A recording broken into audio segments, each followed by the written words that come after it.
आपने देवी देवताओं के मंदिर तो बहुत देखे होंगे। मैं आज आपको ऐसे मंदिर में लेके जा रहा हूँ जो एक हिंदुस्तान के महान सैनिक का है, बाबा हरभजन सिंह। 1946 में गुजरावाला में उनका जन्म हुआ। पार्टीशन के बाद इंडिया आए और 1966 में इंडियन आर्मी को ज्वाइन किया और सिक्किम में उनकी पोस्टिंग हुई 1968 में। और देखिए, एक बार वो घोड़ों के साथ रसद लेके जा रहे थे और उनका पांव फिसल गया 14,000 फीट से और नीचे गिरे खाई में, और बहती नदी थी और बहते नदी में वो पार हो गए। भारतीय सेना ने 3 दिन तक उनके लिए अभियान चलाया, वो मिले नहीं। सोचा अपने हाथ में नहीं आएंगे।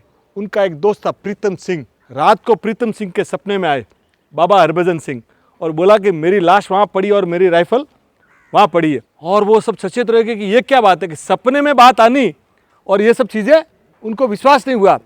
थोड़े दिनों बाद वो आए बाबा प्रीतम सिंह के मेरी यहाँ पे समाधि और मंदिर बनाया जाए। तब सेना ने वहाँ पे समाधि और मंदिर बनाया। मंदिर बनाया तो देखते क्या है कि लोग वहाँ जो पानी लेके जाते थे ना, वो 21 दिन तक पीते थे, उसके बाद स्वस्थ हो गए।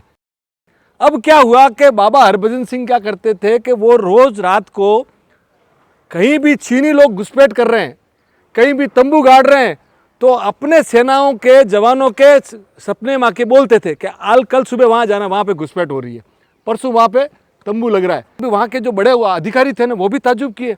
तब बोला कि भाई इनको ये समझिए कि ये ड्यूटी पे है।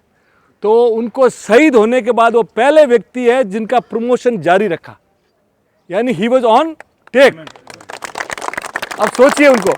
अब वो चीनी सेना वाले आने के बोलने लगे कि साहब आपका यहाँ पे एक जो है कोई आपका जवान हमारे यहाँ आता है। भाई हमारा जवान तो यहाँ बैठा है, आपका जवान क्या है? नहीं सर ऐसा ऐसा है। तो उन्होंने फोटो बताई, ये बोले हाँ ये सफ़ेद घोड़े पे आते हैं। बोले इनको तो शहीद हुए 20 साल हो गए। बोले क्या बात करते हो आप? बोले हमको विश्वास नहीं हो रहा है। तब उनको आज भी वहाँ पे भारतीय सेना और चीनी सेना की जब मीटिंग होती है ना, तो बाबा हरभजन सिंह के लिए नाथुला पे वहाँ पे कुर्सी रखी जाती है कि वो वहाँ पे विद्यमान है।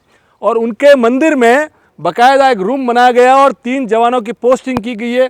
उनके कपड़े रोज़ इस्त्री होते हैं, रोज़ बूट उनके रखे जाते हैं और सुबह जब देखते हैं तो बूट कीचड़ से सने हुए होते हैं। और एक बार नहीं, दर्जनों गवाहियाँ। और फिर सरकार ने तय किया कि इनको भी छुट्टी दी जाए। तो हर साल 2 महीने उनके गांव उनको छुट्टी पे भेजा जाता था।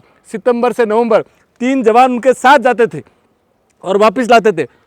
और 2006 में उनको बाकायदा रिटायर किया गया और उनका प्रमोशन, उनकी पे वगैरह एज इट इज, और लास्ट में वो कैप्टन रैंक तक गए। और उनकी आप बात समझिए, लोग बोलते हैं कि आज भी वो नाथुला दर्रा और वहाँ तक का जो हिस्सा है ना, वहाँ पे बाबा हरभजन सिंह की रखवाली है। तो ऐसे हमारे बाबा हरभजन सिंह